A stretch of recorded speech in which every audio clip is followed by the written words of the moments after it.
आज आमच्याकडे अचानकच 3 वाजता पाऊस पडला आणि वातावरण छान थंडगार झालं होतं. मातीचा सुवास तर एवढा भारी सुटला होता ना, काय सांगू तुम्हाला.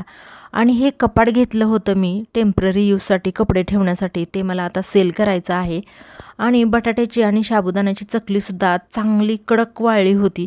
तर म्हटलं आता मॅगी करते, तर ही तळून घेऊया, बघूया कशी होते. तर पांढरी शुभ्र आणि खुशखुशीत ही चकली झाली होती. वेदूला खूप आवडली. तर मॅगी करायची तर त्यामध्ये वाटाणा पाहिजे, गाजर पाहिजे, टोमॅटो पाहिजे. या सगळ्या भाज्या त्याला मॅगीमध्ये लागतात. आणि आज मी घरगुती चटणीसुद्धा घातली होती. तर एकदम झणझणीत आणि टेस्टी मॅगी आज झाली होती. पटकन मॅगी करून घेतली. आम्ही तिघांनी पण पावसाकडे बघत छान ती एन्जॉय केली.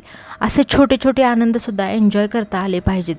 बघा ना, किती सुंदर वातावरण झालं होतं, थंडगार वातावरण आणि त्यासोबत गरमागरम अशी मॅगी.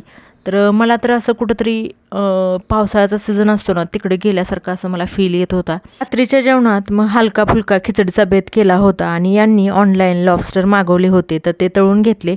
मुलं मात्र छान IPLची मॅच होती आज, ती एन्जॉय करत होते. खूप दंगामस्ती चालली होती. RR आणि CSKची मॅच. इनिंग झाल्यानंतर आम्ही छान जेवण करून घेतलं.